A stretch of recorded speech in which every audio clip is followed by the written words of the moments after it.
Now, yesterday we had a general idea what negligence under criminal law is all about, and I gave you a few illustrations. Today, I'll give you even more illustrations. But today, we need to dwell on the topic of negligence and rashness as contained under Section 304A. Even more, we have to understand it from the point of view as to how do you make doctors liable under 304A, and what is the degree of negligence and rashness that is required in order for a doctor or a professional includes people like architects, engineers, etc., lawyers. How do you make them liable under 304A, and under what circumstances they won't be liable under 304A? You need to understand that, and that is very essential. So I hope that you have brushed up the definition of culpable negligence and culpable rashness under 304A. I'll recapitulate for your own benefit. Criminal negligence is gross and culpable neglect or failure to exercise that reasonable and proper care and precaution to guard against the injury either to public generally or to an individual in particular, which having regard to all circumstances out of which charge has arisen, it was imperative duty of the accused person to have adopted. Okay? There should be a clear difference between a simple lack of care, or which is the negligence in civil liability, and negligence in criminal liability. Under criminal law, it is the gross or culpable negligence which is made punishable. Rashness, on the other hand, it is a species of negligence. So, like negligence also, it has not been defined under criminal law. So, what is criminal rashness? Criminal rashness is a hazarding a dangerous or wanton act with the knowledge that it is so and that it may cause injury, but without the intention to cause injury, or without the knowledge that injury would probably be caused. So, first of all, you need to be very clear that either be it rashness or be your negligence, which is made punishable under criminal law, both the intention and knowledge should be absent. Then what is made punishable under criminal rashness? The criminality lies in running the risk of doing such an act with the recklessness or indifference with regards to consequences. Often the person indulging in criminal rashness actually believes that he has taken sufficient precautions that no damage or harm would result, but he is very conscious about the harm. And you need to also know the definitions of knowledge and your intention also, and you need to couple all of these things together in order to understand where lies the differences between all of these things. Alright, intention, knowledge, culpable negligence, and criminal rashness are all different terms, and the difference lies while in the knowledge there is a probability of running that risk, in rashness there is a possibility of running that risk. Alright, that is the difference. I am recapitulating just yesterday's lecture's main points just for your own benefit. Alright, now in having regards to doctors and professionals, I would like to quote you something from Charlesworth and Percy on negligence, 10th edition, 2001. And he said that there are three essential components of negligence. First is duty, second is breach, and third is resulting damage. Alright, that is to say, first there is an existence of duty to take care, which is owed by the defendant to the complainant. Second, there is failure to attain that standard of care as prescribed by law, thereby committing a breach of such duty. Third is the damage, which is both casually connected with such breach and is recognized by law, that has been suffered by the complainant. Also, you need to remember that the injury or the cause of death, in order to be punishable under 30A, must be causa causa, not causa sine qua non. It means there should be a direct proximate link between them. So, from the point of view of the doctors and professionals, the parameters of negligence are made quite simple. You need to just memorize these 3 points: duty, breach, and damage. Existence of a duty, there was a duty to take care, that has not been followed, and due to that, a damage has resulted to the complainant. So, these are the 3 requisite points for negligence. Now, let me deal with a point that was held in R versus Caldwell, and it relates to recklessness as constitutes mens rea under criminal law. We call that rashness, so it is very relevant for our purpose that we understand the ratio. And here the judges warned that the test to determine the liability should be objective, it should not be subjective. He said that the recklessness on the part of the doer of an act presupposes that there is something in the circumstances that would have drawn attention of an ordinary prudent individual. देखिए फिर से आ गया ये reasonable man का test. In circumstances would have drawn the attention of an ordinary prudent individual to the possibility that his act was capable of causing the kind of serious harmful consequence that the section which creates the offence was intended to prevent. And the risk of those harmful consequences occurring was not so slight that an ordinary prudent individual would feel justified in treating them as negligible. It is only when it is so that the doer of the act is acting recklessly, if before doing the act he either fails to give any thought to the possibility of there being any such risk, or having recognized that there was such risk, he nevertheless went on with it. So in other words, the moral culpability or the liability under recklessness is not located in a desire to cause harm, जिसको supreme court कहता है motivating force.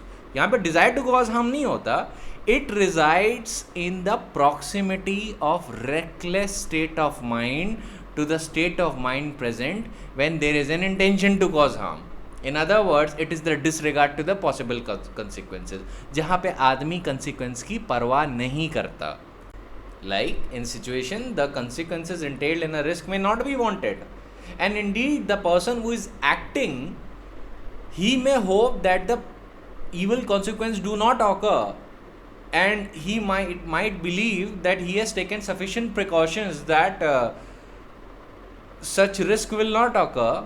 Yet, even though he fully knows about the consequences, he still goes on with the act. In that situation, that is termed as recklessness, जहाँ पे आदमी को पता है कि उसकी जो एक्ट वो कर रहा है उसमें रिस्क है, और रिस्क उतना हाई नहीं है जो प्रोबेबिलिटी के रेल में चला जाए, वरना तो वो नॉलेज के रेल में चला जाएगा. Risk is of that degree which a prudent man realises कि हाँ, इन सर्टेन सर्कमस्टेंसेज में रिस्क होता है किसी चीज़ के करने में, और ये जानते हुए भी कि उसकी एक्ट के ईविल कॉन्सिक्वेंसेज हो सकते हैं, उसके बाद भी he runs that risk. In that situation he would be held liable for rashness.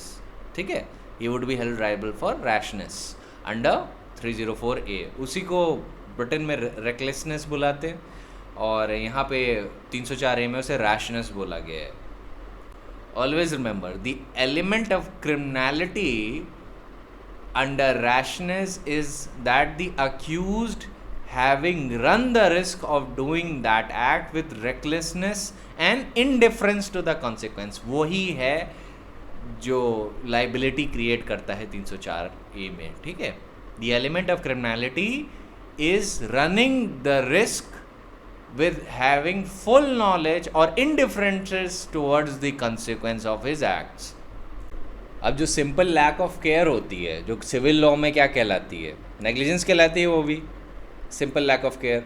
ये चीज़ क्रिमिनल लॉ में नहीं, क्रिमिनल लॉ में चलती है ग्रोस नेग्लिजेंस, कल्पेबल नेग्लिजेंस या culpable rashness. That is necessary. और क्यों डिफरेंस है ये याद रखिएगा, मैंने कल भी बताया था, ये सुप्रीम कोर्ट ने रिकॉग्नाइज भी किया है Syed Akbar versus state of Karnataka में, और बोला है कि जो प्रूफ रिक्वायर्ड होता है सिविल प्रोसीडिंग में और क्रिमिनल प्रोसीडिंग में, दोनों अलग अलग होते हैं. सिविल प्रोसीडिंग में जो प्रिपॉन्डरेंस ऑफ प्रोबेबिलिटी वही सफिशिएंट हो जाती है साबित करने के लिए, while in a criminal case you need to prove a case beyond reasonable doubt. That is why the parameters of proving these things are higher. That is why court calls it that you need to prove culpable negligence, not a mere lack of care. You need to prove culpable rashness, not a rashness as it is sufficient for civil liability. आपको criminal law के parameters में beyond reasonable doubt ये सारी चीज़ें prove करनी होंगी.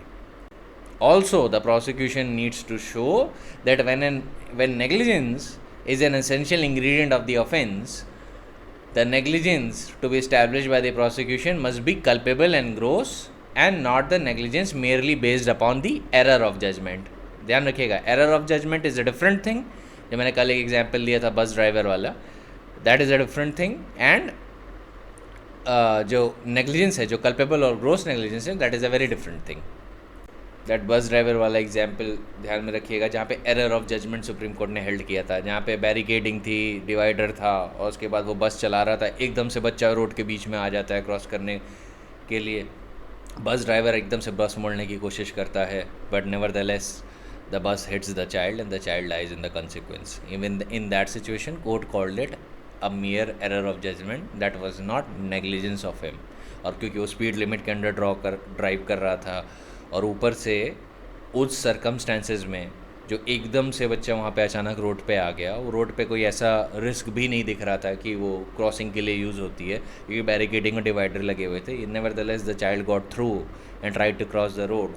तो उस सिचुएशन में जब बस ड्राइवर ने एकदम से बस स्टीयर करने की कोशिश की थी, और वो चाइल्ड को नेवरदलेस लग गई थी बस, and child died in the consequence, उसको कोर्ट ने एरर ऑफ जजमेंट माना था, नेग्लिजेंस नहीं माना था। एंड इन आइदर सिनेरियो अगर नेग्लिजेंस साबित भी हो जाती तो वो कल्पेबल या ग्रोस नेग्लिजेंस ना होती इस केस में, because he was following all the parameters that was laid down by law.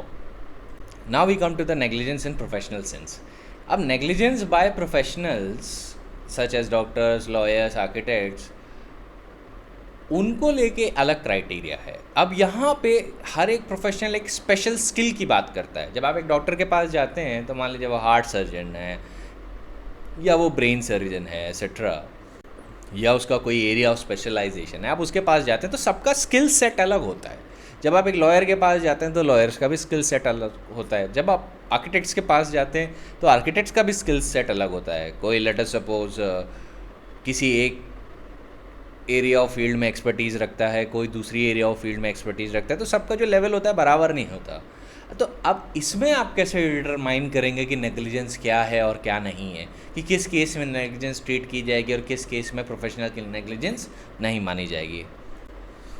Now understand one point, for professionals when any task is required to be performed, it is to be performed with a special skill, and it would generally be admitted or undertaken to be performed only if the person possesses the requisite skill for performing that task. अगर आप lawyer हो जो court में argue करना चाहते हो तो you need to have at least a degree of BA LLB और LLB, है ना। वैसे ही if you are a doctor you need to have a medical degree, without it you can not practise medicine.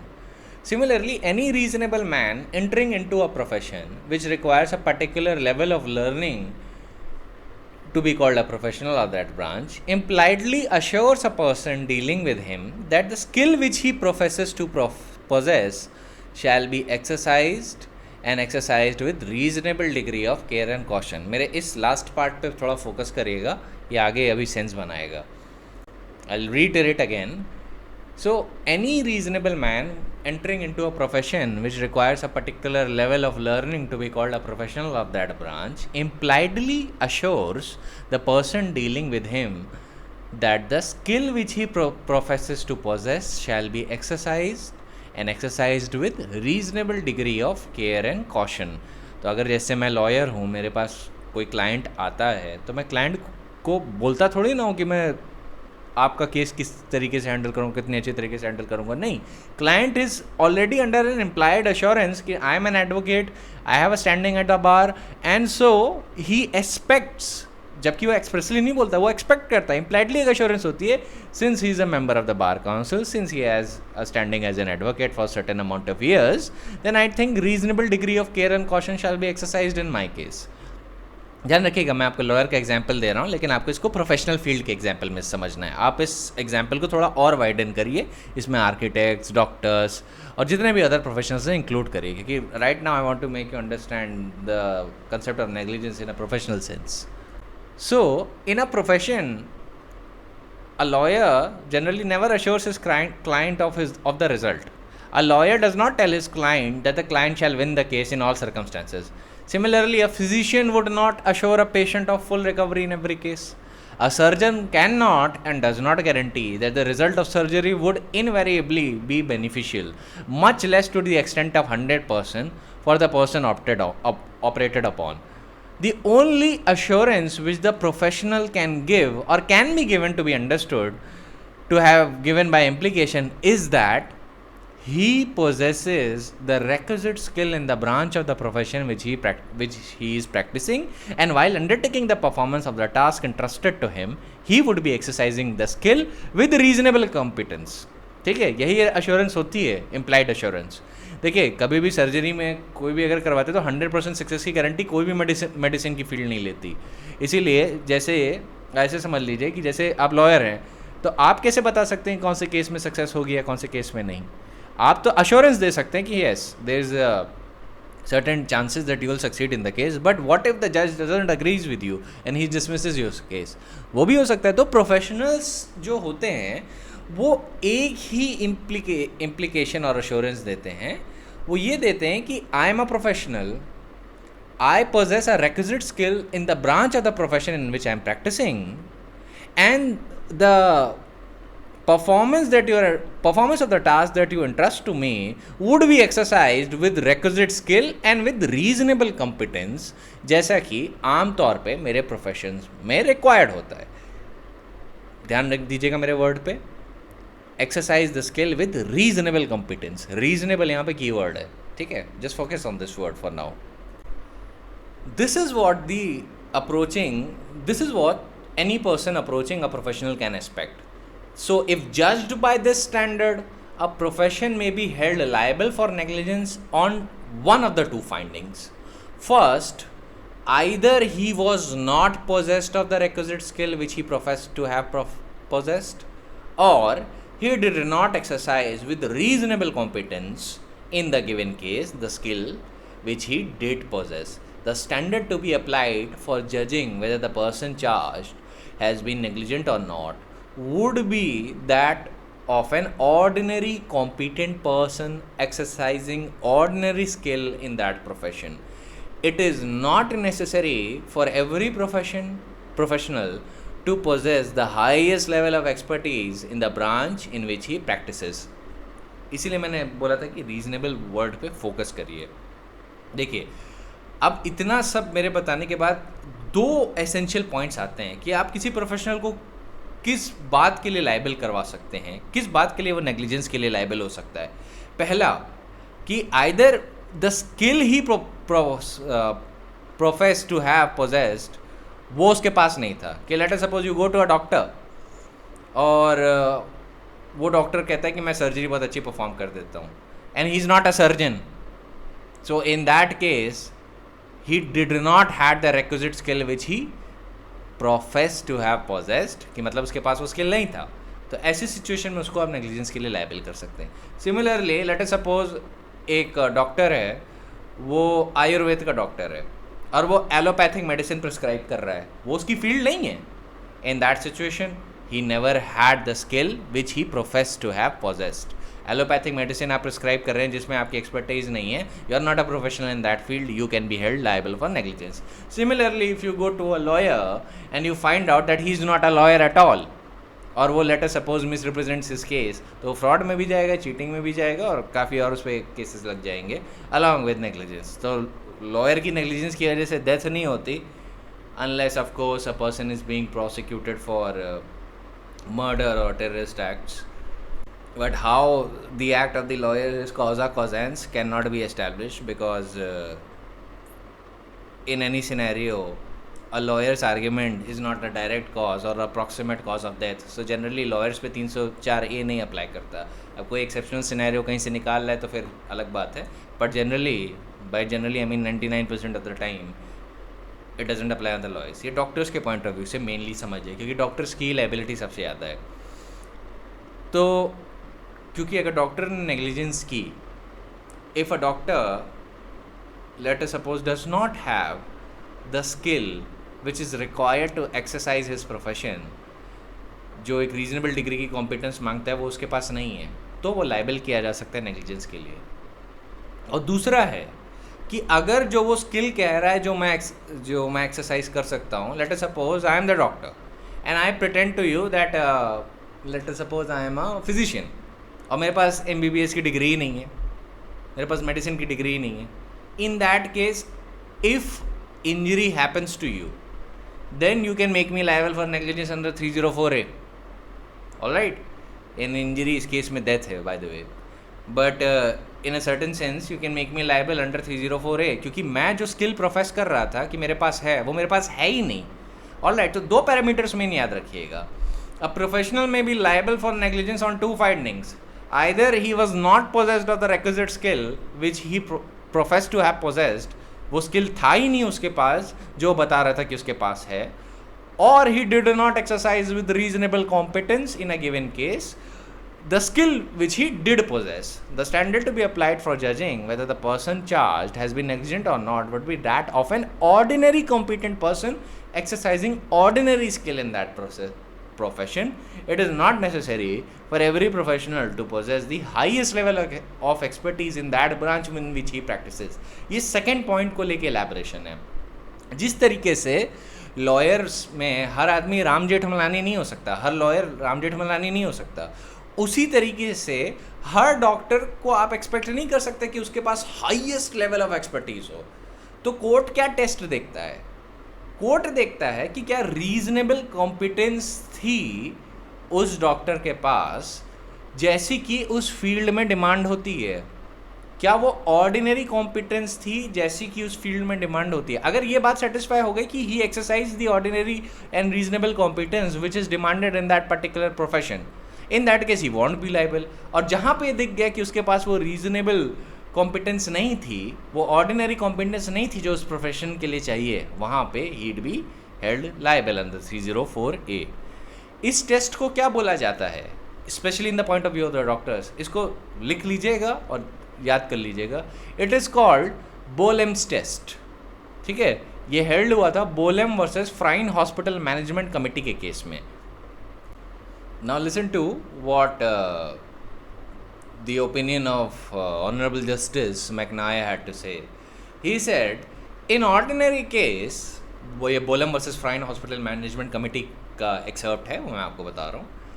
In ordinary case, which does not involve any special skill, negligence in law means this: some failure to do some act which a reasonable man in circumstances would do, or doing an act which a reasonable man in circumstances would not do.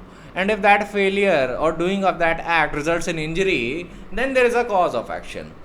How do you test whether this act or failure is negligent?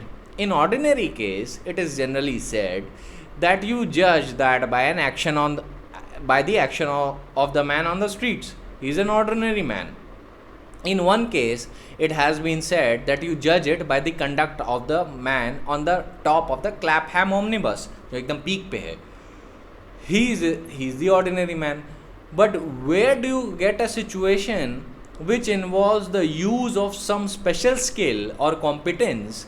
Then the test whether there has been negligence or not is not the test of the man on the top of the Clapham omnibus. मतलब वो test नहीं होता है कि जब negligence जहाँ पे professional की है, जहाँ पे स्पेशल स्किल की रिक्वायरमेंट है, वो ऑर्डिनरी मैन नहीं है, वो प्रोफेशनल है, तो वहाँ पे जो टेस्ट है उसकी नेग्लिजेंस डिटरमाइन करने का, वो क्लैपहैम ओमनिबस के टॉप पे बैठे आदमी का नहीं होता. इट मीन्स एक्सप्रेशन क्लैपहैम ओमनिबस का मतलब है कि जो पीक पे है, वो पीक पे बैठे आदमी का नहीं होता, because he has not got this man exercising and professing to have that special skill. A man need not possess the highest expert skill at the risk of being found negligent. It is well established law that it is sufficient if he exercises the ordinary skill of an ordinary competent man exercising that particular art. तो वही मैंने जो अभी आपको बात बताई, वही इस केस में बताई गई है, Bolam versus Friern hospital management committee. Negligence in regards to professional ordinary standard से नहीं देखी जाती, उसमें जो स्टैंडर्ड्स होते हैं थोड़े बदल जाते हैं. पहला, आपको अगर नेग्लिजेंस के लिए किसी प्रोफेशनल को लाइबल करवाना है, which in this sense I am trying to speak from the point that you are trying to prosecute a doctor, तो पहली चीज़ आपको ये ध्यान रखनी होगी कि क्या उसके पास वो स्किल था जो वो बता रहे उसके पास है. अगर वो नहीं है तो वो सीधे लाइबल हो जाएगा नेग्लिजेंस के लिए. बट अगर ये पहला कंडीशन सेटिस्फाई हो जाता है तो दूसरा कंडीशन होता है, वो ये होता है कि weather he exercised ordinary skill of an ordinary competent man exercising that particular art. तो क्या वो एक डॉक्टर के पॉइंट ऑफ व्यू से बता रहा हूँ कि क्या वो एक ऑर्डिनरी डॉक्टर था या नहीं. अब ये नहीं होगा कि वो एकदम पीक का डॉक्टर हो, एकदम टॉप लेवल का, rank 1. No, that is not required. The test is not of the man on the top of the Clapham omnibus. The test is whether he exercised ordinary skill of an ordinary competent man exercising that particular art. ये जो बोलेम्स test है ना, यही India में चलता है, तो इस टेस्ट पे ध्यान दीजिएगा. ये Jacob Mathews versus state of Punjab में भी अप्रूव हुआ था, and there are many other judgments जिसमें ये टेस्ट अप्रूव हुआ है. And in fact this is the most internationally well recognised test in order to determine the liability of professionals and particularly doctors in this case.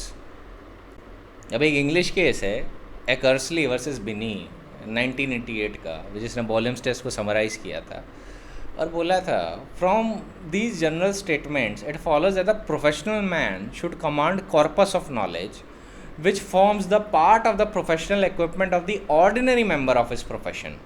He should not lag behind ordinary assiduous and intelligent members of his profession in knowledge of new advances, discoveries and developments in his field. He should have such awareness as an ordinary competent practitioner would have of the deficiency in his knowledge and the limitation of his skill. He should be alert to the hazards and the risk in any professional task he undertakes to the extent that other ordinary competent members of his profession would be alert. तो एक reasonable competition है. जिस risk के लिए बाकी members उस profession के लिए अवेयर रहेंगे ऑर्डिनरी लेवल पे, उसके लिए उसको भी अवेयर रहना है. जिस लेवल पे ऑर्डिनरी मेंबर्स उसके प्रोफेशन के नई नई नॉलेज अपने आप को अपडेट करेंगे, उस लेवल पे उसको भी अपडेटेड होना है. तो यहाँ पे कंटेंशन और पॉइंट बस इतना सा है. The point is very small कि he should have a reasonable and ordinary competence जो उस फील्ड में रिक्वायर्ड है. ये नहीं एक्स्ट्राऑर्डिनरी कॉम्पिटेंस नहीं. The law does not require for that professional man to be a paragon combining the qualities of a polymath and a prophet. A polymath means a person having wide and a very excellent level of knowledge, and that too in multiple fields. That person is called a polymath. And a prophet, you know, a prophet is somebody who is in this sense it means somebody who can foresee the future, who has the providence. So going further, I would like to quote something from Halsbury's Laws of England, 4th edition, volume number 30. The practitioner must bring to his task a reasonable degree of skill and knowledge. ये Halsbury Laws of England में क्या बोला है regarding the negligence of a professional. The practitioner, the medical practitioner in this case, must bring to his task a reasonable degree of skill and knowledge and must exercise a reasonable degree of care. Neither the very highest nor a very low degree of care and competence, judged in the light of particular circumstances of each case, is what the law requires. And a person is not liable in negligence because someone else of greater skill and knowledge would have prescribed a different treatment or operated in a different way, nor is he guilty of negligence if he acted in accordance with the practice accepted as proper by a responsible body of medical men skilled in that particular art, even though a body of adverse opinion also exists among medical men. So deviation from normal practices is not necessarily evidence of negligence. To establish liability on the basis, it must be shown that there is a usual and normal course of practice. 2, that the defendant has not adopted it, and 3, that the course in fact adopted is one which no professional man of ordinary skill would have taken had he been acting with ordinary care. तो जहाँ पे किसी professional ने late us suppose general medical consensus से हट के कोई practice की है, तो ऐसी सिचुएशन में ऑटोमेटिकली नेग्लिजेंस में नहीं चला जाता. वहाँ पे ये दिखाना पड़ेगा कि क्या एक नॉर्मल प्रैक्टिस एग्जिस्ट करती थी, पहला. दूसरा, क्या डिफेंडेंट ने वो कोर्स अडॉप्ट किया या नहीं, ये सेकंड पैरामीटर. और थर्ड है कि that course that is in fact adopted by the medical man in this case, जो अक्यूज्ड बनेगा, that he is not that the course which in fact is adopted is one which no professional man of ordinary skill would have taken had he been acting with ordinary care. ये है कि जहाँ पे एक medical man letter suppose एक बहुत ही अलग सा ट्रीटमेंट बताता है, होता है कि जहाँ पे केसेस बहुत इस लेवल पे आ जाते हैं मेडिसिन में, जहाँ पे कन्वेंशनल ट्रीटमेंट व्यक्ति को क्योर ना कर पाएँ, तो अक्सर जो मेडिकल मैन हैं दे सजेस्ट अ डिफरेंट मेथड। वो कहते हैं कि सभी कुछ ट्राई कर लिया है तो अब ये भी ट्राई कर लेते हैं, क्योंकि हो सकता है कि पेशेंट कुछ ही महीनों में मर जाए, तो उसको बचाने के लास्ट डिच अटेम्प्ट्स भी करते हैं। तो अगर मान लीजिए उसी के दौरान लेटर सपोज ही डाइज, तो deviation from normal practices is not per se evidence of negligence. To establish liability on that basis, पहला दिखाना पड़ता है that there is a usual and normal practice, second that the defendant has not adopted it, and third that the course which is in fact adopted is the one which no professional man of ordinary skill would have taken had he been acting with ordinary care. ये वाला point Jacob Mathew versus state of Punjab में भी approve किया गया है। अब doctrine of res ipsa loquitur पे आते हैं, specially from the point of view of कि वो negligence in context of a medical man कैसे काम करती है। अब देखिए, आपने Ravi Kapoor versus state of Rajasthan में जो रेस इप्सा लोक्विटर की डॉक्ट्रिन को सुप्रीम कोर्ट को एलैबोरेट करते देखा था, वो था मोटर व्हीकल्स के एक्सीडेंट पे, वो एकदम अलग फील्ड है। अब यहाँ पे doctrine of res ipsa लोक्विटर medicine में कैसे काम करेगा, या मेडिकल मैन के प्रोसिक्यूशन के लिए अंडर 304 में कैसे काम करेगा, ये भी समझिए। ध्यान रखिएगा, res ipsa loquitur meaning fact speaks for themselves is a rule of evidence which in reality belongs to the law of torts. Civil case का ये होता है generally. Inference as to negligence may be drawn from proved circumstances by applying the rule if the cause of the accident is unknown and no reasonable explanation as to cause is coming forth from the defendant. In criminal proceedings, the burden of proving negligence as an essential ingredient of the offence lies on the prosecution. Such an ingredient cannot be said to have been proved or made out by resorting to said rule कि negligence automatically नहीं prove हो सकती, कि जहाँ पे prosecution कहती है कि एक सर्जन ऑपरेट कर रहा था, लेटर सपोज पेशेंट डाइज, क्योंकि सर्जरी में 100% चांसेस ऑफ सक्सेस नहीं थे, तो प्रोसिक्यूशन आके ये नहीं बोल सकता है कि देखिए सर्जरी हो रही थी, पेशेंट मर गया, तो इसका मतलब डॉक्टर लायबल है। यहाँ पे रेस इप्सा लोक्विटर ऐसे काम नहीं करेगा। Even though there might be some cases जहाँ पे proved fact would themselves speak of sharing a common intention and sharing that there was essential negligence, but automatically per se res ipsa loquitur किसी की liability in criminal law determine करने के लिए use automatically नहीं हो सकता।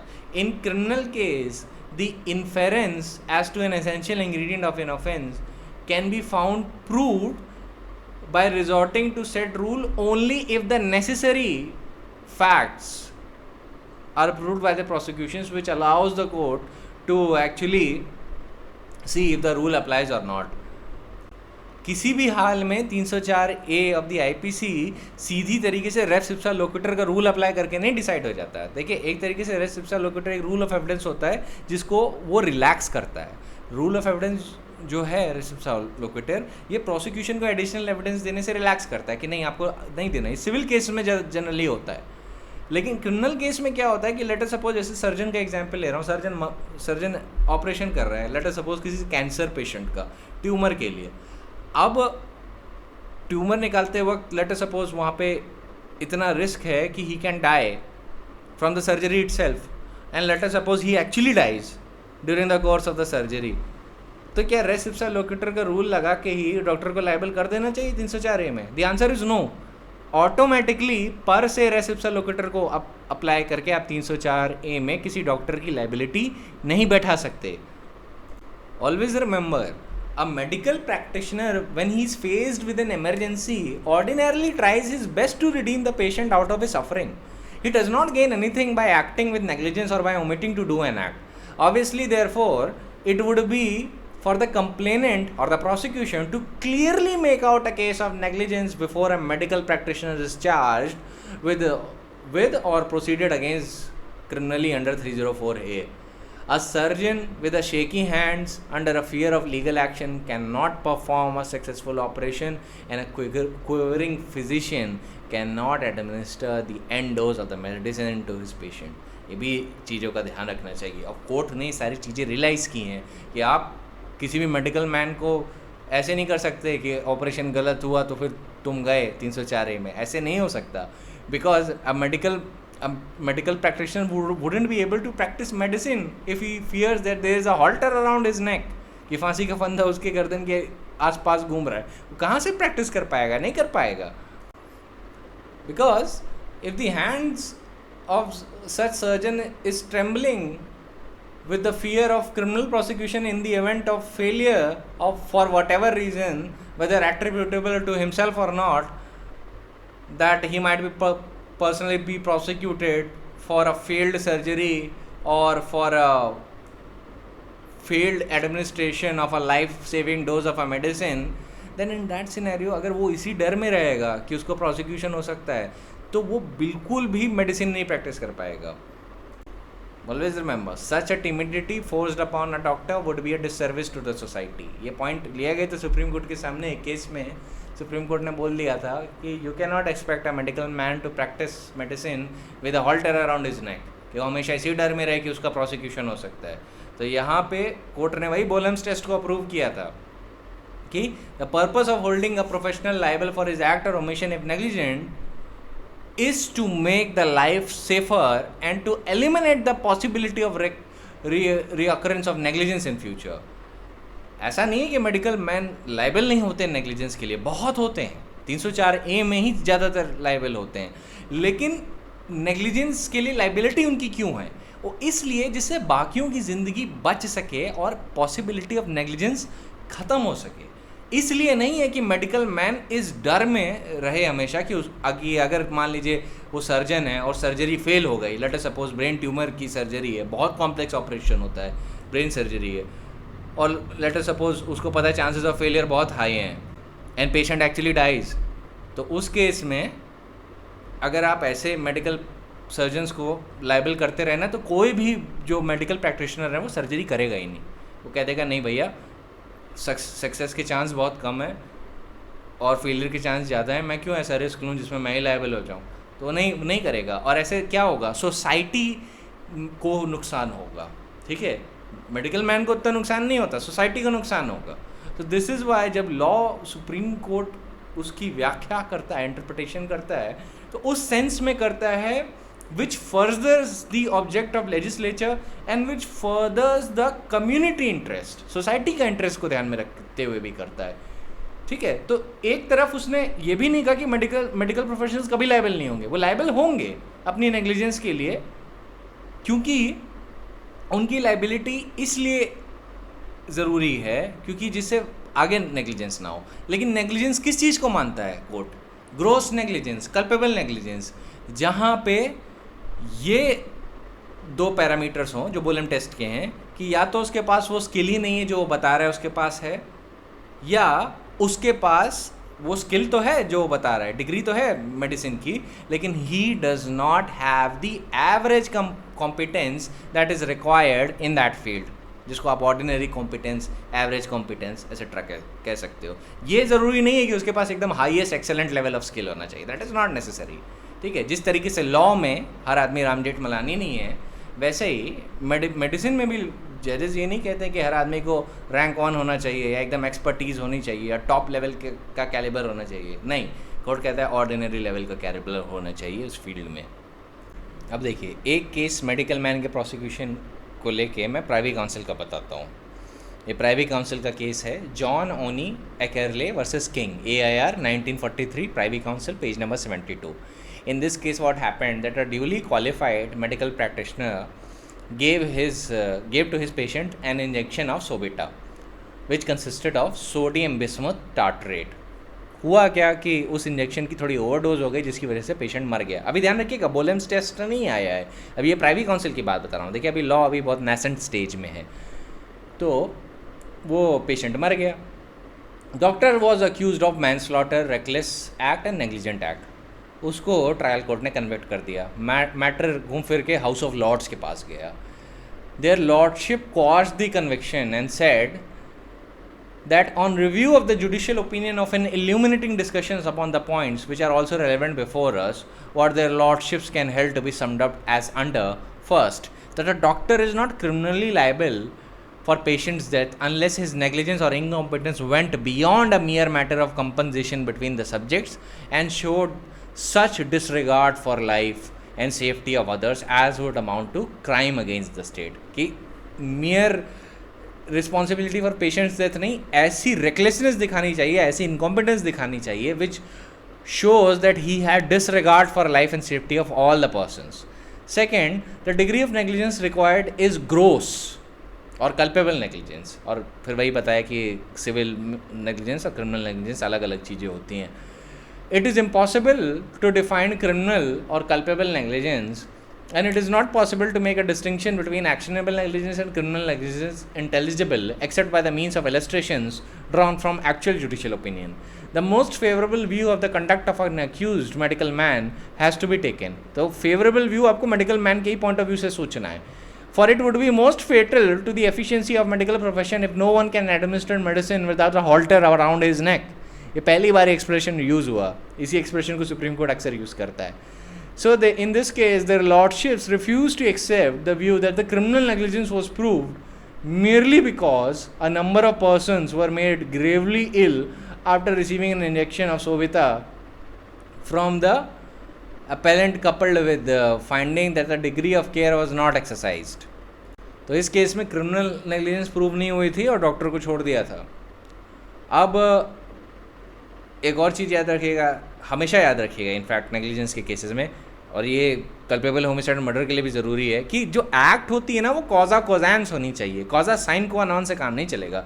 To impose, और 304A में भी यही प्रिंसिपल है कि to impose a criminal liability under 304A it is necessary that death should have been the direct result of rash and negligent act of the accused, and the act must be proximate and efficient cause without the intervention of another's negligence. It must be causa causans. It is not sufficient that it may have been causa sine qua non. ठीक है ना. अब आपको एक Indian case देता हूँ जिससे आपको थोड़ा अंडरस्टैंडिंग में मदद मिलेगी. Juggan Khan versus state of Madhya Pradesh. It was reported in supreme court reporter 1965 page number 14. Here the accused person was a registered homeopath. अब ध्यान रखिएगा, उसकी जो फील्ड है प्रैक्टिस की होम्योपैथ की है. He had administered 24 drops of stramonium and a leaf of dhatura to a patient suffering from a guinea worm. The accused had not studied the effect of such substance being administered to a human being. इन्होंने prescribe तो कर दिया पर उन्हें उसके effect नहीं पता थे और ना उसका स्टडी किया था. The poisonous contents of the leaf of dhatura were not satisfactorily established by the prosecution. तो इन पे 302 का भी चार्ज लगा था, तो उससे तो एक्जेनरेट कर दिया कोर्ट ने. But however, on finding that stramonium and dhatura leaves are poisonous, and in no system of medicine, perhaps except in Ayurvedic system, the dhatura leaf is given as a cure for guinea worm, the act of the accused who prescribed poisonous material without studying their probable effect was held to be rash and negligent act. It would be seen that the profession of a homeopath, which accused claimed to profess, did not permit the use of substance administered to the patient. Homeopathy में भी permission नहीं है धतूरा leaf को use करने की. तो यहाँ पे कहाँ पे वो फेल हुए? सेकेंड पार्ट में. He did not possess the ordinary skill which the members of his professions were required to possess. The accused had no knowledge of the effect of such substance being administered, and yet he did so. In this background, the inference of the accused being guilty of rash and negligence act was drawn against him, and he was held liable, and that was also considered to be a prima facie rash or negligent act. अब एक case है doctor Laxman Balkrishna Joshi versus doctor Trimbak Bapu Godbole का. ये 1969 supreme court reporter में report हुआ, और ये जो केस है ना ये सिविल लाइबिलिटी से रिलेटेड है. ये क्रिमिनल केस नहीं है, इसमें सिविल लाइबिलिटी में कंपनसेशन था. लेकिन इसमें जो इलैबोरेशन है ना सुप्रीम कोर्ट ने जो किया है डॉक्टर पेशेंट रिलेशनशिप का, वो ज़रूरी है.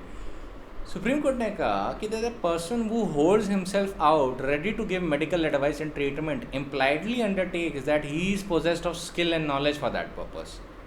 Such a person, when consulted by a patient, owes him certain duties in regards to the duty of care in deciding whether to undertake the case, a duty of care in deciding what treatment to be given, or a duty of care in administration of that treatment. A breach of that, of any of such duty, gives right of action for negligence to the patient. The practitioner must bring to his task a reasonable degree of skill. देखिए फिर वही terms आए, reasonable degree of skill and knowledge, and must exercise a reasonable degree of care. neither the very highest nor a very low degree of care and competence is judged in the light of particular circumstances, and each case के factor circumstances के basis पे determine होगा कि कौन सी degree of skill exercise होना था. अब इस केस में क्या हुआ था, इस केस में death of the patient occurred due to shock resulting from reduction of the fracture attempted by a doctor without taking elementary caution of giving anesthetic to his patient. इस केस में negligence मानी गई थी और उनको damages के लिए liable किया गया था सिविल लॉ में. ध्यान रखिएगा, ये क्रिमिनल केस की बात नहीं है, यहाँ पे डॉक्टर पेशेंट की रिलेशनशिप बताने के लिए बताया है. And he was held liable, civil liability मानी गई थी इनकी. एक और चीज़ याद रखिएगा कि ये जो कंज्यूमर प्रोटेक्शन एक्ट में ना जो भी डॉक्टर्स सर्विस देते हैं वो कंज्यूमर प्रोटेक्शन एक्ट में रेलेवेंट होती है, और आप कंज्यूमर फोरम जा सकते हैं अगर ढंग से इन्होंने सर्विस नहीं दी आपको. ये चीज़ याद रखिएगा, कंज्यूमर प्रोटेक्शन एक्ट में जो मेडिकल प्रैक्टिशनर है he render service and he is liable for that. अगर वो आपको ढंग की सर्विस नहीं देता, मतलब वो ऑर्डिनरी सर्विस नहीं देता, अगर वो बिलो एवरेज है then in that case he to be liable. और कोर्ट ने एक केस में Indian Medical Association versus BP Shanta में बोला था कि इसमें डायरेक्टली इशू था 3 जजेस बेंच के सामने कि मेडिकल प्रैक्टिशनर सर्विस देता है कि नहीं. तो वहाँ पे कोर्ट ने बोला था कि yes he gives a service and is liable under consumer protection act. Medical professional के पास कोई इम्यूनिटी नहीं है from being sued in contract or टॉट on the ground of negligence. लेकिन उसके बाद भी उन्होंने ये सारी चीज़ थोड़ी कन्फाइन की थी और ये बताया था कि बोलम्स टेस्ट होना चाहिए और वो एक प्रॉपर कॉन्टेक्स्ट में डॉक्टर लायबल होगा, हर केस में लायबल नहीं होगा. वहाँ पे प्रोफेशनल लायबिलिटी डॉक्टर्स की उसी सिचुएशन में होगी जहाँ पे उसके पास वो मिनिमम डिग्री ऑफ कॉम्पिटेंस नहीं है जो लॉ रिक्वायर करता है. एक प्रोफेशनल मैन के पास एक ऑर्डिनरी लेवल ऑफ कॉम्पिटेंस होना चाहिए, अगर वो नहीं है तो वो लायबल होंगे.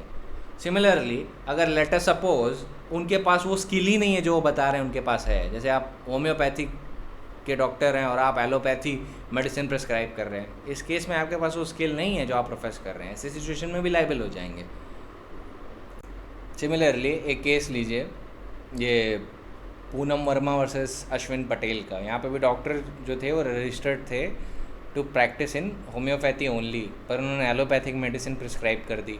Patient died due to that. Doctor was held to be negligent and was liable to compensate the wife for the death of the deceased, and on the ground that the doctor who was entitled to practice in homeopathy only was under the statutory duty not to enter the field of any other system of medicine, and since he trespassed into a prohibited field and prescribed an allopathic medicine to a patient causing his death, his conduct amounted to negligence per se, actionable in civil law. ये भी ध्यान रखिए, civil law का ही है. तो आपने देखिए वो कंपनसेशन के लिए भी लायबल हैं और क्रिमिनल डिग्रीज के लिए भी लायबल हो सकते हैं अगर वो लॉ की नज़र में ग्रोस नेग्लिजेंस की कैटेगरी में आती है. तो true position is that an error of judgement may or may not be negligent. It depends on the nature of error and the fact and circumstances of the case. If it is one, अगर nature of error इस तरीके का है, if it is one that it would not have been made by a reasonable competent professional man professing to have the standard and type of skill that the defendant holds himself out as having and acting with ordinary care, then it is negligence. If on the other hand it is an error that such a man acting with ordinary care might have made, then it is not negligence. मतलब अगर कोई आम आदमी अगर ढंग से काम भी कर रहा है तब भी वो एरर होने के चांसेस हैं तो उस केस में वो नेग्लिजेंस नहीं मानी जाएगी. लेकिन अगर एरर ऐसा है कि कोई भी रीजनेबली कॉम्पिटेंट प्रोफेशनल मैन वैसा एरर नहीं कर सकता, सो इन दैट केस वहाँ पे नेग्लिजेंस मान ली जाएगी. और ये बोला गया था कि द यूज़ ऑफ, एक केस है messrs spring meadows hospital versus Harjol Ahluwalia, इसमें बोला था कि ग्रोस मेडिकल मिस्टेक जो है will always result in a finding of negligence. Use of wrong drug या wrong gas during course of anaesthetic will frequently lead to an imposition of liability. In some situation even the principle of res ipsa loquitur can be applied. Even the delegation of responsibility to another person may amount to negligence in certain cases. A consultant could be negligent when he delegates the responsibility to his junior with the knowledge that the junior was incapable of performing his duty properly. तो एक चीज़ क्या हो सकती है कि अगर एक आदमी है उसके पास अच्छा स्किल है, पर वो लेटर सपोज पेशेंट का केस किसी ऐसे जूनियर को दे देता है जिसके पास वो जानता है स्किल नहीं है, इन दैट केस अगर पेशेंट को इंजरी हुई, ये लायबल होंगे जिन्होंने केस इंटरेस्ट किया. ना आई विल टेल यू कि क्रिमिनल केस में किस में कन्विक्शन हुआ था. एक केस है हाई कोर्ट का, ये Kushal Das Paman Das versus state of Madhya Pradesh. What happened in this case that the appellant was an Hakim. He examined a patient who was tired and exhausted. The Hakim found that M had no temperature. The Hakim, however, advised M to take a procaine penicillin injection. Injection was then given to M, who then sweated profusely and after that started vomiting and then died. Hakim was prosecuted for commission of the offence punishable under 304A IPC and was convicted. High Court found that this person, the Hakim, was totally ignorant of the science of medicine or practice of surgery, and in any circumstance he cannot undertake a treatment or perform an operation. If he does so, it is a material circumstance to show his gross rashness and negligence in undertaking the treatment, and hence it attracted section 304A. तो यहाँ पे इनको 304A का punishment मिला था. Similarly गांव में जैसे होता है कि अक्सर लोग ना हॉस्पिटल जाना पसंद नहीं करते, आसपास के लोकल्स से इलाज करवाना ज़्यादा पसंद करते हैं. तो एक ऐसा ही केस हुआ था इलाहाबाद के आसपास, इलाहाबाद के पास ही एक गांव था. वहाँ पे क्या हुआ था कि जो आदमी था ही never had any requisite skill और ना उसके पास मेडिसिन की डिग्री थी. तो उसके पास एक आदमी लाए गए, आदमी बेहोश था और उस आदमी ने जो प्रोसिक्यूटर अक्यूज़ ने जो बेहोश आदमी पे सर्जरी परफॉर्म कर दी उसको होश में लाने के लिए, और वो मर गया ड्यू टू इन्फेक्शन. यहाँ पे भी 304A का पनिशमेंट हुआ था. अच्छा, इस आदमी ने जो अक्यूज़ था हाई कोर्ट के सामने ग्राउंड लिया था कि मैं तो जनरली ऐसे ऑपरेशन परफॉर्म करता हूँ, आज तक किसी को कुछ नहीं हुआ. और उसने लोगों को प्रोड्यूस भी किया जिनके ऊपर उसने ऑपरेशन परफॉर्म किया था और वो सक्सेसफुल भी था. पर हाई कोर्ट ने बोला you never had the requisite skill which you profess to have. तुम्हारे पास मेडिसिन की डिग्री नहीं है.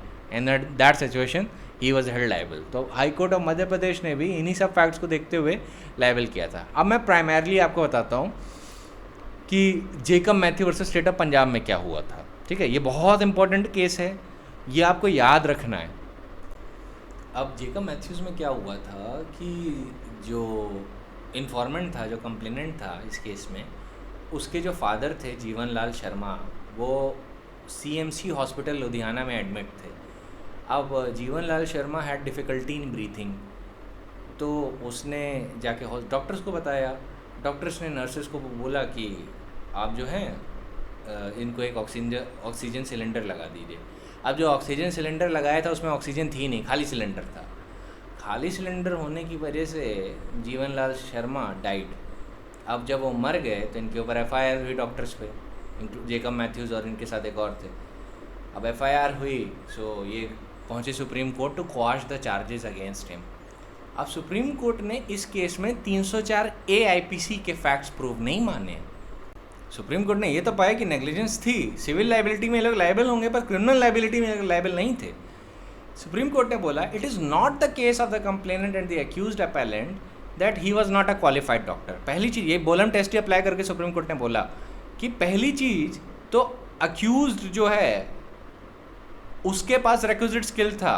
कंप्लेनेंट का केस ये नहीं है कि डॉक्टर ही क्वालिफाइड नहीं था पेशेंट को ट्रीट करने के लिए. तो बोलम टेस्ट का पहला जो पैरामीटर है वो बीट हो जाता है. दूसरा पैरामीटर देखते हैं. दूसरा पैरामीटर ये था कि क्या उसके पास रिक्विजिट स्किल था which he profess to have exercise. Court ने पाया वो भी था. फिर कोर्ट ने कहा कि ये केस एक्चुअली डॉक्टर की पर्सनल लाइबिलिटी का नहीं है. It is a case of non availability of N oxygen cylinder either because the hospital having failed to keep available gas cylinder or because gas cylinder was being found empty. Then probably the hospital may be liable in civil law, but the doctors concerned are not liable under 304A on the parameters of the Boehm's test. और supreme court ने FIR quash कर दी थी 304A rate with 34 IPC में. ये FIR इन्हीं charges पे बनी थी. सुप्रीम कोर्ट ने पूरी तरीके से एफआईआर क्वॉश कर दी, और फिर गाइडलाइंस दी, and these guidelines are most important. आपको कुछ और नहीं याद करना, आपको ये गाइडलाइंस बस एक बार दिमाग में रख लेनी है, और पूरा लॉ समराइज हो जाएगा आपके लिए. अब गाइडलाइंस क्या हैं? Guidelines are, first, negligence is a breach of duty caused by omission to do something which a reasonable man guided by those considerations which ordinarily regulate the conduct of human affairs would do, or something which the prudent and reasonable man would not do. The definition of negligence as given in law of torts referred to herein above holds good.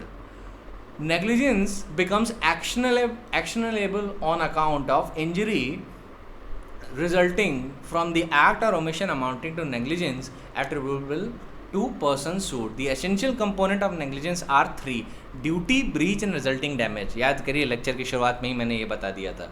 Second, negligence in context of medical profession necessarily calls for a treatment with a difference. To infer rashness or negligence on the part of a professional, in particular a doctor, additional considerations applies. A case of occupational negligence is different from the one of professional negligence. A simple lack of care or an error of judgment or an accident is not a proof of negligence on the part of medical professional, so long as a doctor follows a practice acceptable to the medical profession of that day. He cannot be held liable for negligence merely because a better alternative course or method of treatment was made available, or simply because a more skilled doctor would have chosen to follow or resort to a practice or procedure which the accused follow. मतलब हो सकता है कि कोई doctor बहुत अच्छी practice करता, या कोई डॉक्टर दूसरा ट्रीटमेंट देता और इन्होंने अक्यूज डॉक्टर ने दूसरा ट्रीटमेंट दिया है, इस पे लाइबिलिटी नहीं होती है.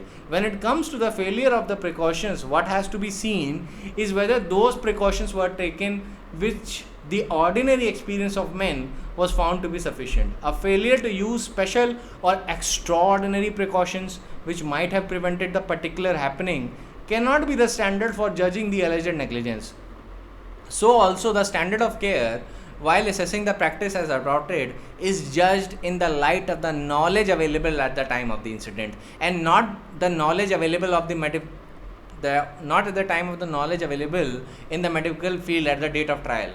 बेसिकली सुप्रीम कोर्ट कह रहा है कि जिस टाइम पे डेथ हुई उस टाइम की मेडिकल नॉलेज रेलेवेंट होगी, उस टाइम की मेडिकल नॉलेज रेलेवेंट नहीं होगी. जो जैसे कि मान लीजिए ट्रायल के टाइम पे मेडिकल नॉलेज एक्सपैंड हो गई और बेटर ट्रीटमेंट्स आ गए, या पैलेट स्टेज पे आप पहुंच गए, वहाँ पे भी बेटर ट्रीटमेंट्स आ गए due to constant discovery and research going on in medical fields, वो रेलेवेंट नहीं होती. जो मेडिकल नॉलेज रेलेवेंट है, it is the medical knowledge available at the time of the incident. So also the standard of care वही relevant है जैसे कि उस टाइम ऑफ इंसिडेंट्स पे स्टैंडर्ड ऑफ केयर एक प्रॉपर मेडिसिनल प्रोसीजर माना जाता था.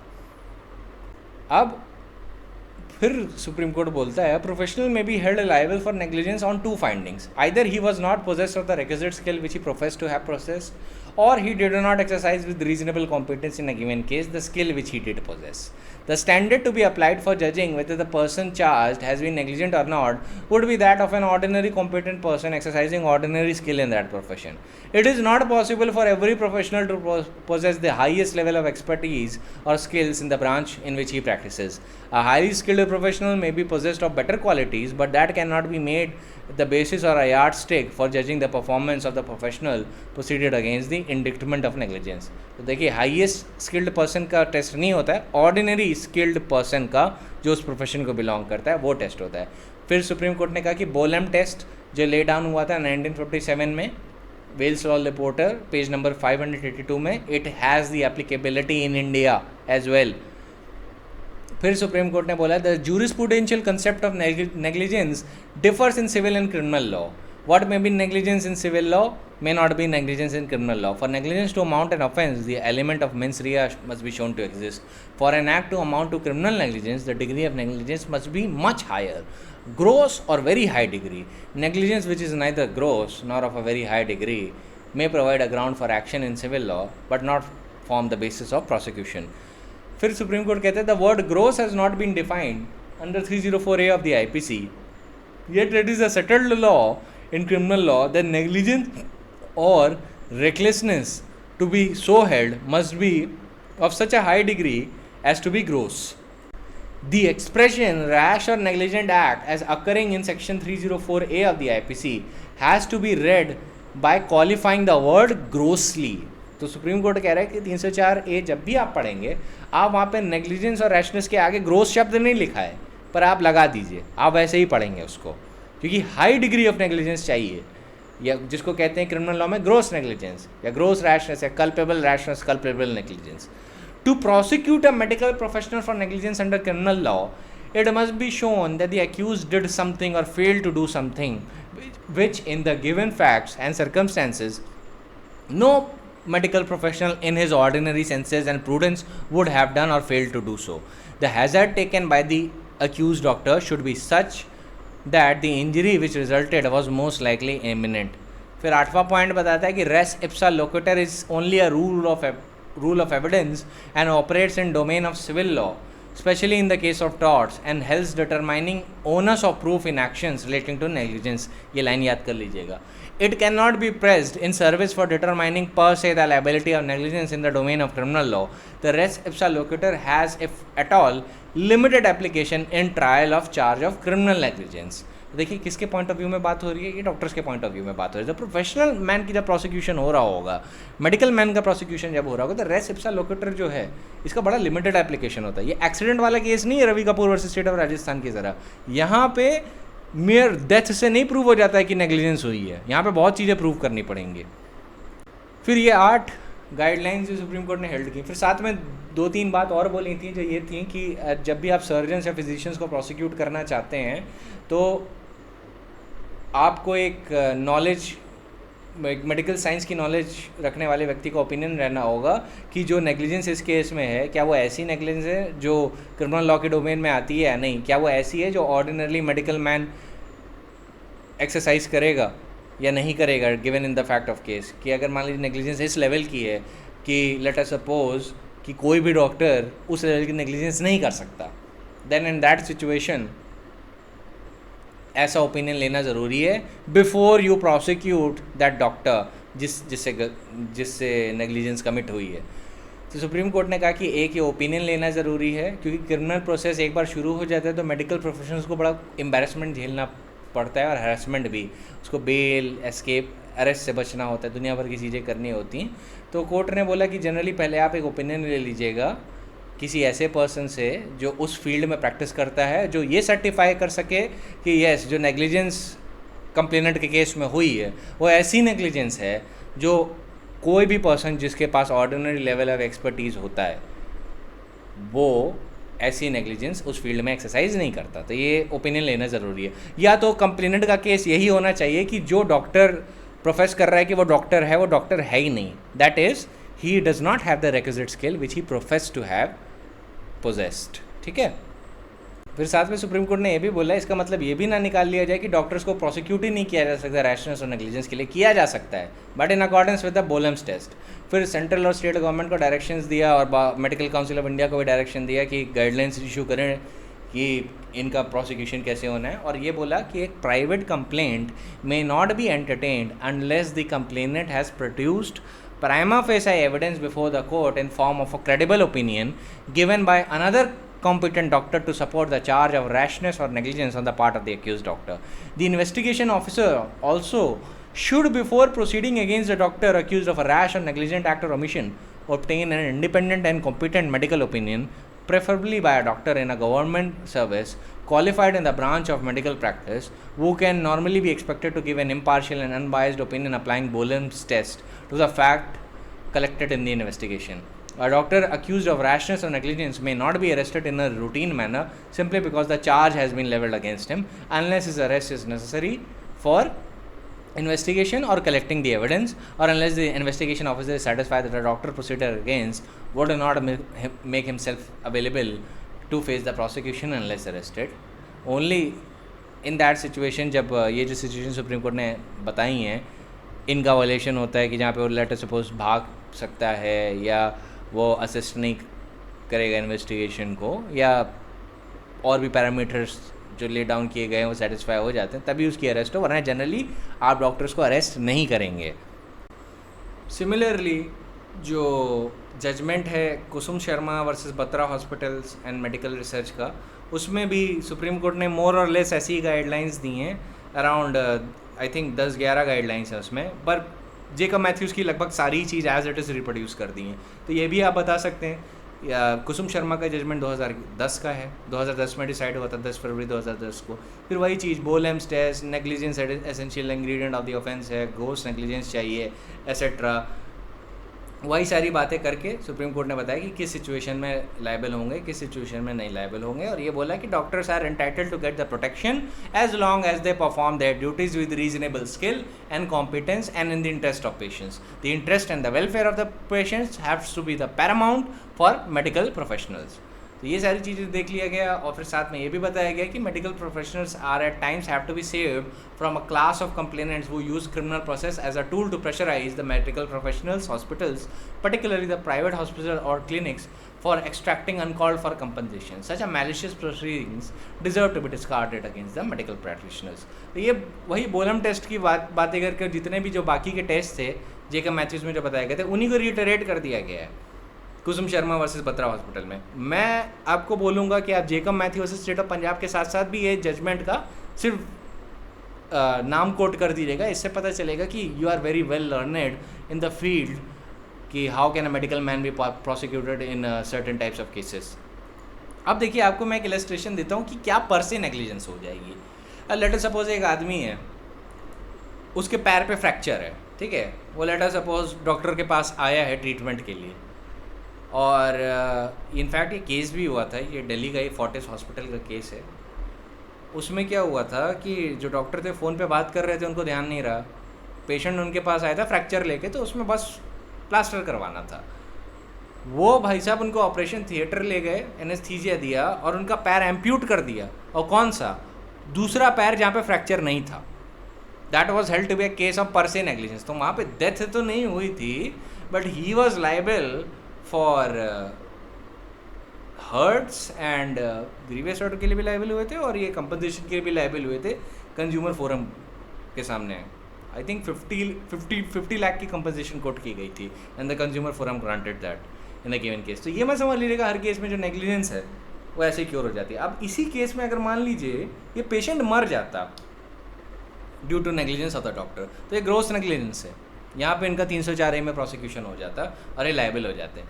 हर केस में ऐसा नहीं होता, पर फैक्ट और सर्कमस्टेंसेस देखे जाते हैं। तो अभी जैसे आपने देखा कि खाली जेकब मैथ्यूज़ में खाली ऑक्सीजन सिलेंडर था, तो उसमें कई पैरामीटर्स थे जो डॉक्टर्स को बचा रहे थे। एक पहला पैरामीटर क्या था?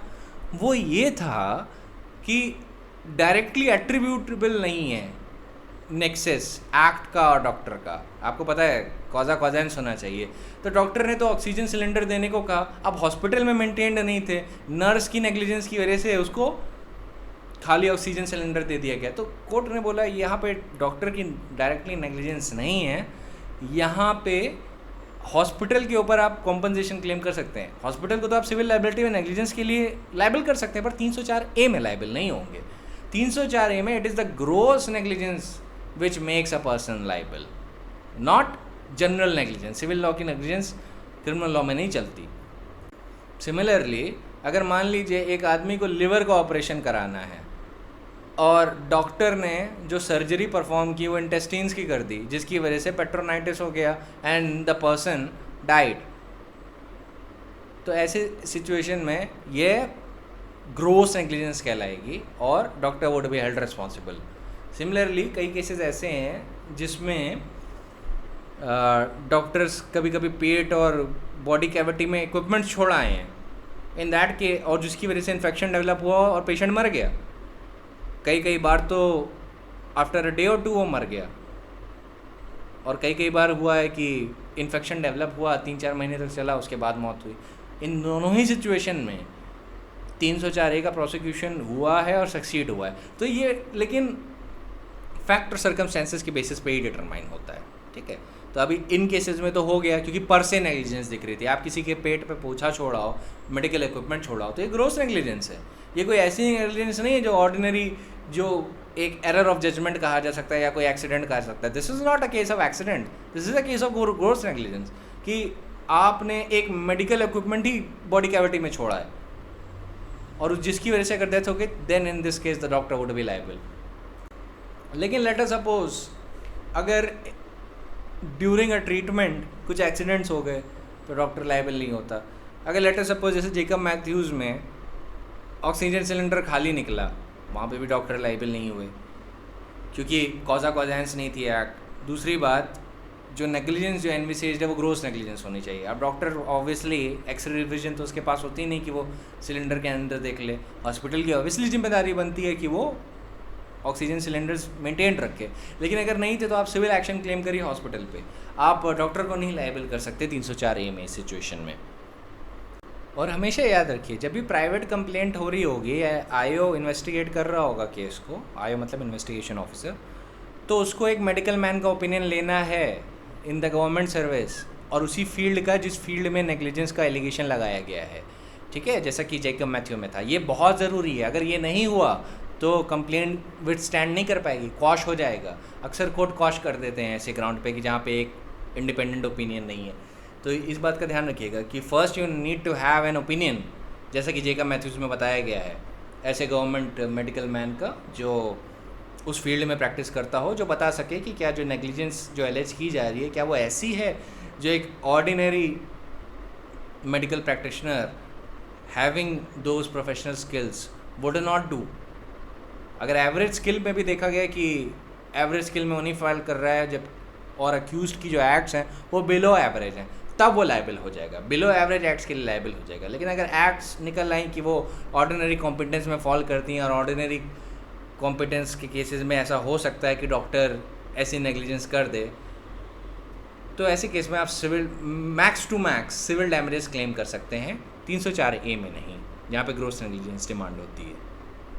सो एक ग्रोस नेग्लिजेंस वाला पॉइंट याद रखिएगा। अब एग्ज़ाम में अगर मेडिकल मैन के पॉइंट ऑफ व्यू से आए तो ग्रोस नेग्लिजेंस आपको कोट करना है और बाकी चीज़ें आपको कोट करनी है, that would suffice for your purposes, उतना ही काफ़ी रहेगा। अब मैं कुछ इलस्ट्रेशन, वापस हम लोग चले आते हैं जनरल नेग्लिजेंस पे, वो हमें थोड़ा और पॉइंट अंडरस्टैंड करने में मदद लगेगा। अब आप प्रोफेशनल नेग्लिजेंस को उसके रेल में कन्फाइन कर दीजिए। Now we are coming to general negligence. जैसे कि ड्रंक ड्राइविंग की बात करते हैं। अब ड्रंक ड्राइविंग पे क्या है, देखिए, ड्रंक ड्राइविंग में प्रिंसिपल सुप्रीम कोर्ट ने ये बनाया है, after referring to the case of Alistair Anthony Pereira के, कि अ पर्सन अगर वो अपनी लिमिट के बियॉन्ड लिकर कंज्यूम करके वाइल बीइंग टोटली इंटॉक्सिकेटेड बिना लाइसेंस के गाड़ी हाई स्पीड में चलाता है और उसकी वजह से किसी की मौत हो जाती है, तो in that situation what would be it called, it would be treated as culpable homicide not amounting to murder. ये नॉलेज वाला पार्ट होगा, वहाँ पे कोर्ट नॉलेज इम्प्यूट कर रहा है ड्रंक ड्राइविंग के केस में, क्योंकि rising instances of drunk driving हो रहे हैं। सुप्रीम कोर्ट ने कहा ऐसे में उनको उनकी एक्ट्स के लिए लाइबल करवाना चाहिए, because in these scenarios it is likely or it is sufficient in ordinary course of nature to cause death of the pedestrians on the road, कि आपके पास लाइसेंस नहीं है, हाई स्पीड में गाड़ी चला रहे हैं और ऊपर से you are drunk, in this situation you would be liable. Similarly, there was this case of state of New Delhi versus Sanjeev Nanda. In this case what happened that a BMW car was being driven rationally and negligently, and it came at a very high speed and dashed violently against the 3 police officers who were conducting a check around that part. And the impact was so great and severe that the officers flew in the air and fell on the bonnet and the windscreen of the car. Some of them rolled down and came beneath the car. And on account of this, accused lost control of the vehicle and swerved to the right side of the road and ultimately hit the central verge. The persons who had come under the car were dragged up to several feet. Some of the victims who fell on the bonnet were actually thrown to the other side and they never came under the wheel. And after hitting the central verge of the car, it finally stopped at some distance. The respondents suddenly came out of the car and inspected the gruesome sight. जो accused person था संजीव नंदा इस case में, वो आया बाहर निकल के, उसने देखा कि भाई साइट में कौन कौन लोग हैं, इंजर्ड है कितने सारे। तो उसका जो को पैसेंजर था संजीव नंदा का, मानिक कपूर, वो बोलता है कि अब तुरंत सीन ऑफ क्राइम से भाग जाओ। सो उसके बाद what this person does, Sanjeev Nanda, what he does, he sees that the injured persons were shouting and crying for help, but ignoring them, he drove away the car at a very high speed towards this college in Delhi, which is called Dayal Singh College. And even though there was still some persons who were beneath the car. That accident ultimately killed 6 people. And in that situation, Supreme Court found what? That this is not a case of 304A. Here, we have to impute knowledge. And here he was liable under 304 Part 2. यहाँ पे knowledge हो गई थी कि भाई drunk हैं, ध्यान नहीं दिया, इतना भयानक तरीके से गाड़ी चला रहे हैं, you're looking at the circumstances and still you're driving which caused death of so many people. In that situation he was held liable under 304 Part 2. ठीक है, ये ड्रंक ड्राइविंग को लेके मैं प्राइमरली आपको बता रहा हूँ. But I hope you remember कि ऐसा मत समझिएगा अगर हर एक्सीडेंट में किसी की डेथ हो जाती है तो उसमें 304A का प्रोसिक्यूशन होगा, ऐसा नहीं होता. और ऐसा भी नहीं कि कन्विक्शन हो जाएगा. जैसे एक केस इन पॉइंट है Suleman Rahman Mulani versus state of Maharashtra. इसमें ड्राइवर के पास लर्निंग लाइसेंस था. अब देखिए इसमें लाइसेंस है, ड्रंक ड्राइविंग वाले उन दोनों केसेस में नहीं था. अब उनके पास सुलेमान के पास लर्निंग लाइसेंस था, वो जीप चलाना सीख रहे थे. जीप चलाते वक्त एक एक्सीडेंट हो गया. ये देखा कोर्ट ने कि जो व्यक्ति था जो चला रहा था गाड़ी, he was totally following the direction, जैसे कि मोटर व्हीकल्स एक्ट में किसी भी स्टैट्यूटरी लॉ का वायलेशन नहीं किया था. साथ में ये भी देखा गया था कि वो जो लाइसेंस दिया गया था उसी की परमिट लिमिट में और उसी के हिसाब से वो गाड़ी चलाना सीख रहा था. साथ में उस केस में ये भी दिखा कि ये भी नहीं पता चल रहा था कि इन सर्कमस्टेंसेस में एक्सीडेंट क्यों हुआ, किसकी वजह से हुआ, कैसे हो गया. तो उसके बाद कोर्ट ने बोला दैट द मियर फैक्ट कि Suleman who was the appellant in this case had a learner's license और उसके पास उसको ड्राइविंग गाड़ी चलाना नहीं आता था, वो ऑटोमेटिकली उसको गिल्टी नहीं कर देगा. इनफैक्ट वो सर्कमस्टेंस उसके फेवर में जा रहा है क्योंकि वो गाड़ी चलाना सीख रहा था. तो ऐसे केस में इनको ट्रायल कोर्ट ने 304A में कन्विक्ट कर दिया था. सुप्रीम कोर्ट ने कन्विक्शन सेट असाइड कर दिया था और बोला था बाकी यही सारे पैरामीटर जो मैंने अभी आपको बताया वो देखे बोला था कि he was just learning to drive the vehicle. Prosecution ने भी नहीं प्रूव कर पा रहा कि वहाँ पे क्या हुआ था, सर्कमस्टेंस में कैसे हुआ था, कि ये भी नहीं पता कि प्रॉक्सिमेट कॉज ऑफ एक्सीडेंट क्या है. तो सिर्फ इस बात से कि डिसीज्ड की गाड़ी थी जिसकी वजह से मर गए तो वो ऑटोमेटिकली लायबल नहीं हो जाता. पर ध्यान रखिएगा इस केस में लाइसेंस था उसके पास ये, और ड्रंक ड्राइविंग नहीं चली थी. अगर यही ड्रंक ड्राइविंग होती तो 304 Part 2 में चला जाता ये. और फिर ड्रंक ड्राइविंग में भी देखना होता है कि जो डेथ होकर हुई वो किसकी हुई. पेडेस्ट्रियंस की हुई, पेडेस्ट्रियंस में की हुई तो फिर ये बहुत ज़्यादा चांसेस हैं कि नॉलेज वाले पार्ट में इम्प्यूट होगा, 304 के सेकंड पार्ट में जाएगा. लेकिन लेटर सपोज दूसरी कार से टकरा गए तो हो सकता है कि 304A में भी चला जाए. ठीक है, it depends on the fact and circumstances. Pedestrians की मौत हुई, ड्रंक ड्राइविंग का केस है, हाई स्पीड पे गाड़ी चलाई जा रही है या रैशनली और नेग्लिजेंटली चलाई जा रही है even at a slow speed, 304 Part 2 में जाएगा. कोर्ट में बोला था कि ऐसे में ऐसी एक्ट्स नॉलेज दिखाती हैं कि in all circumstances there is a likelihood of causing death. तो वहाँ पे नॉलेज चला जाता है. वहाँ पे वो सिर्फ मियर केस 304A का नहीं रह जाता ड्रंक ड्राइविंग में, जहाँ पे हाई स्पीड पे गाड़ी चलाई जा रही है, जहाँ पे व्यक्ति के पास लाइसेंस नहीं है and he is drunk beyond his limits and also he is driving rationally, he is driving with rashness and negligence. और चाहे वो रैशनेस नेग्लिजेंस हाई स्पीड की या स्लो स्पीड की, वो लायबल हो जाएगा. अब एक आपको सिंपल केस देता हूँ, उड़ीसा हाई कोर्ट का है. अब ये ना ड्राइविंग से रिलेटेड है ना मेडिकल मैन से रिलेटेड है. अब इसमें क्या हुआ कि एक बच्चा था, वो स्कूल स्टेयर्स पे स्लिप होके गिर गया, सर पे उसकी चोट आई, खून निकला. फिर उसको स्कूल की डिस्पेंसरी में ले गए. वहाँ पे जो फार्मासिस्ट था उसने डायग्नोस किया और बोला कि इसको घर ले जाओ, जबकि उसको ये बोलना चाहिए था उसको हॉस्पिटल ले जाओ. अब घर वालों को फ़ोन किया गया, प्रिंसिपल ने तब तक उसे अपने रूम में बैठा के रखा बच्चे को. और जब वो घर गया तो इंजरी इतनी सीवियर थी कि उसकी वजह से द चाइल्ड डाइड. तो अब स्कूल अथॉरिटीज़ को इंक्लूडिंग द प्रिंसिपल्स को 304A में प्रोसिक्यूट किया गया. हाई कोर्ट ने बोला कि देखिए इनको वहाँ तो ले जाना चाहिए था, क्या कहते हैं, इनको इंजरी को या तो करेक्टली डायग्नोस करना चाहिए था या तो एक्सपर्ट या डॉक्टर के पास ले जाना चाहिए था. लेकिन यहाँ पे it is not a case जहाँ पे ग्रोस नेग्लिजेंस या कल्पेबल नेग्लिजेंस कही जा सके. उन्होंने पेरेंट को इन्फॉर्म किया, वो वॉज द गार्डियन, और गार्डियन को इन्फॉर्म किया, वो सफिशिएंट था. अब सर्कमस्टेंसेस ऐसे हो गए कि चाइल्ड की कंडीशन डेटेरिएट होती चली गई एंड उसकी वजह से उसकी डेथ हो गई. तो इन दैट सर्कमस्टेंसेस में ये लोग डायरेक्टली रिस्पॉन्सिबल नहीं है उसकी डेथ के लिए. तो इन दिस केस 304A का ये केस नहीं माना गया.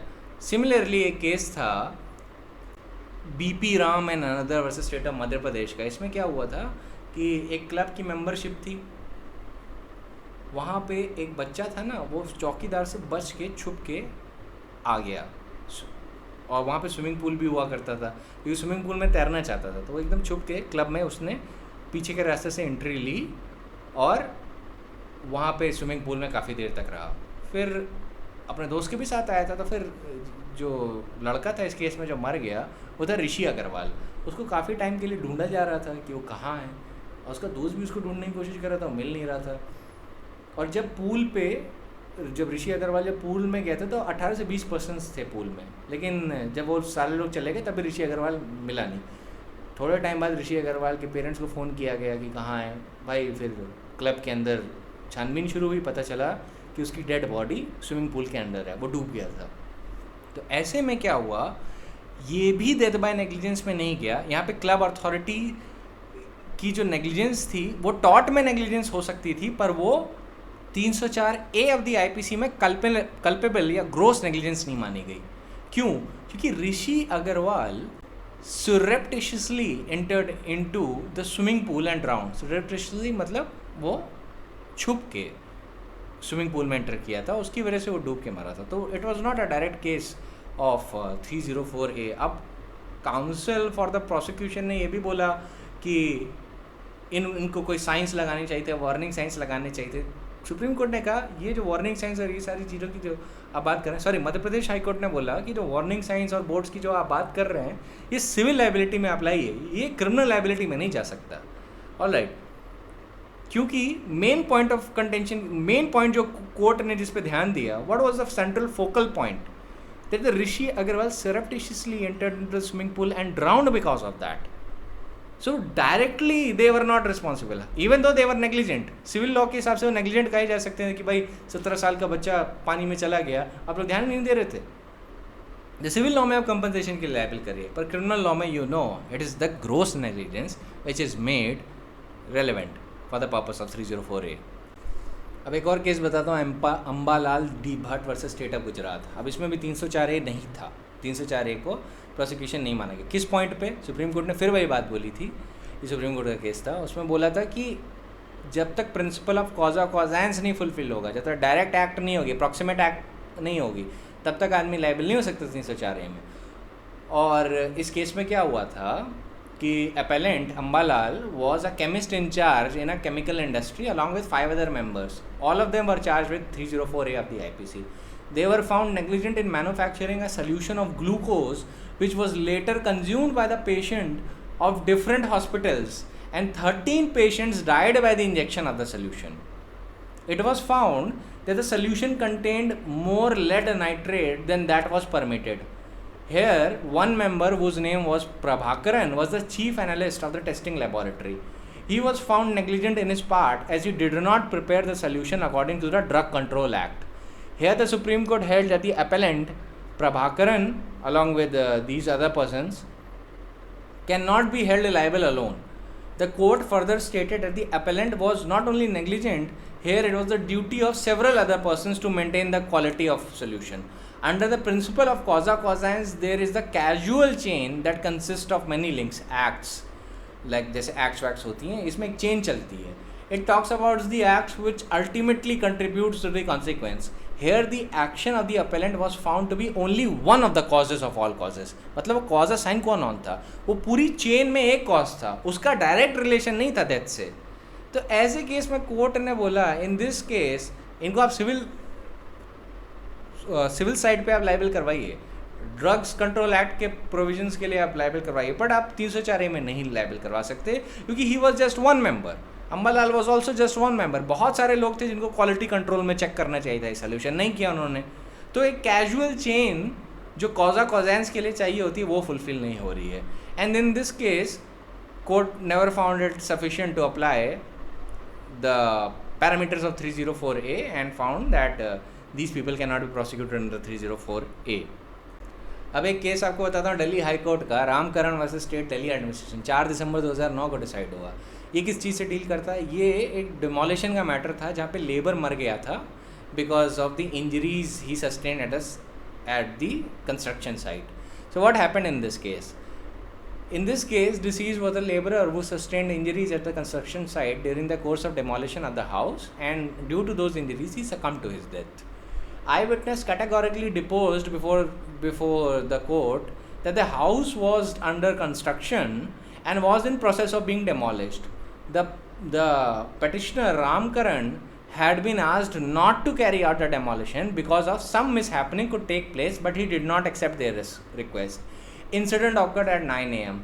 The petitioner, in spite of warning, had replied that it was his work and he knew how to carry out. ये वही लोग वो उसी की तरह बात करते हैं जो अक्सर आप बात करते हैं किसी को एडवाइस देने के लिए कि ऐसी चीज़ और इम्प्रूव हो जाए, और आदमी आपसे कह देता है कि ये मेरा काम है, मैं अपना काम अच्छे से कर लेता हूँ. इन्होंने भी कुछ ऐसी ही बात की. अब उन्होंने अपना काम इतने अच्छे से किया कि लेबरर मर गया.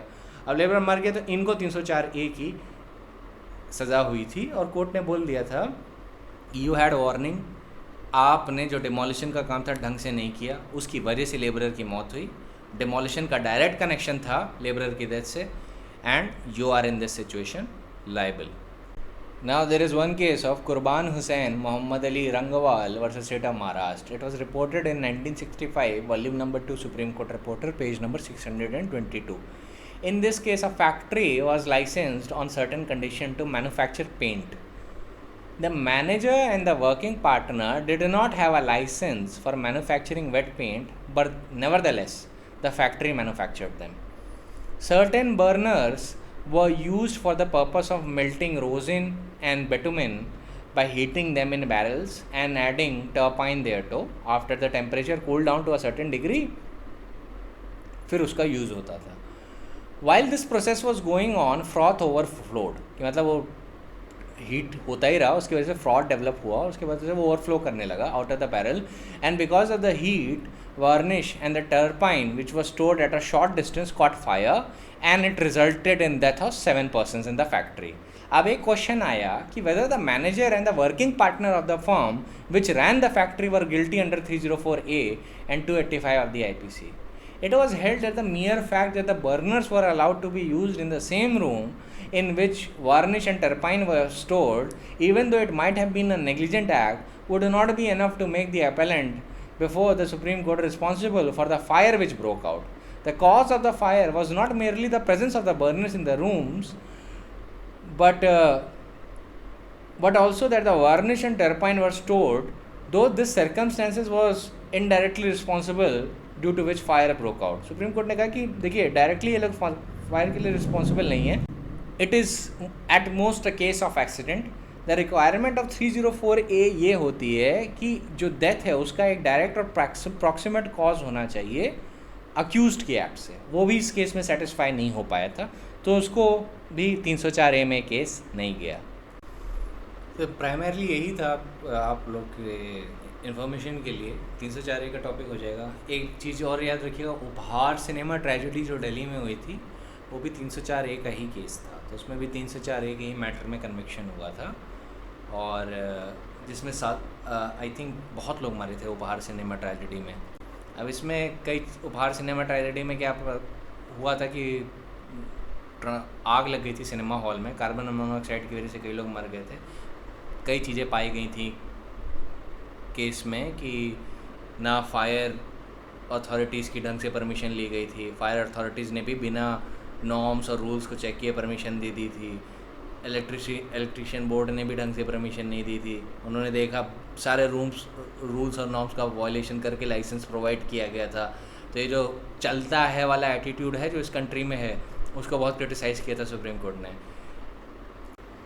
इन उपहार cinema fire 59 people died and 103 were seriously injured. अभी जो डेथ है वो फायर और कार्बन मोनोऑक्साइड पॉइजनिंग दोनों की वजह से हुई थी. इस पे सुप्रीम कोर्ट ने दोनों सुशील अंसल और उनके ब्रदर्स पे 30-30 करोड़ का फ़ाइन लगाया था, और कन्विक्शन इन लोग का 304A में हुआ था. So this is also a case which relates to that. इसमें एक चीज़ ये भी दिखती है कि हमारे जो सिनेमा हॉल्स हैं और जो सारी चीज़ें हैं, ये जो रूल्स और नॉर्म्स होते हैं ना सेफ्टी के, उनका वायलेशन करके एक्सरसाइज किया जाता है. और क्या क्या सीन है कि रिलेशन और नॉर्म्स जो हैं उनको हमेशा ध्यान में रखना चाहिए, और अगर रिलेशन और नॉर्म्स का आप वायलेशन करते हैं, रूल्स और रेगुलेशन का आप वायलेशन करते हैं, तो वो अथॉरिटीज़ तो लाइबल होंगी ही जिन्होंने रॉन्गली लाइसेंस दिया है।